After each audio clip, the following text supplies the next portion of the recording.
hari ukuntu ubona abanyeshuri bo muri kaminuza bigize abantu badanje ngo baba ahantu harenze byahatari ngo hari ubuzima burenze babayeho.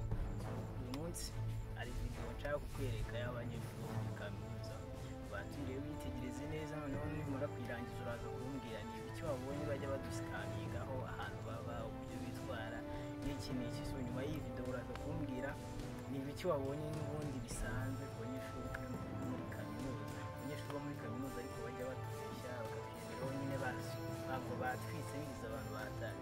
So n'ibisanzwe turi kumwe n'undi yitwa Faru w'Inzambe TV. So reka tubanze turebe iyi video. Mbuki jina lake kama nampenda.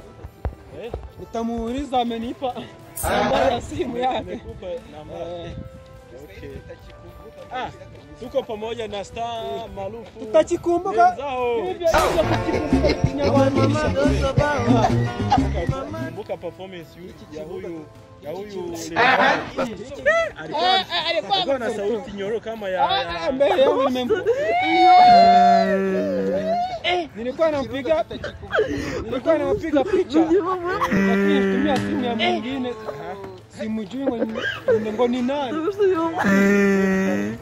Mbona huongei kwenye hii video?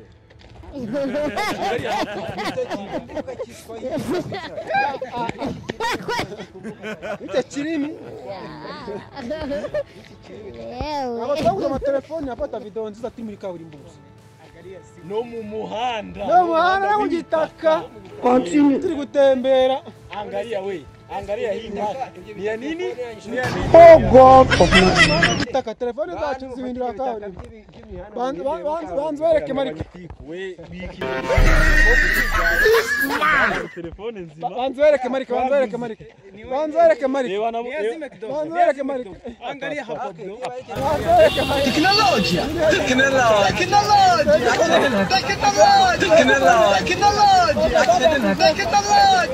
Simu yangu haiwezi kukuamini telefoni zako. Mama yangu. Baba yakuzebeleke marike. Mwenye uwanja wake kaingia. Mungu ni komando. Game ishaisha. Maana soka Ngoja kwanza. Unaiona? Kila mmoja angalie. Mjini huu Nyagatare kuna watu zaidi ya 3 ambao wana simu kama hii. Mama yangu. Game over. Kuna watu 5 ambao wana simu kama hii. Mwenye uwanja wake kaingia sasa. Game ishaisha. Maana soka nalo roingia. Turi kujya gusaba bituriye mu bishokoro. Kicha nanu ari dushokora ariko ukabona kinyuma Baida wariko telefone, iyi telefone ishime rwose. Burya telefone zabona gufata amashusho ikafata no mu mihanda bitaka no mu bishokoro. Mihanda bitaka kahinduye kaburimbo. Notayira ngo ni kamera.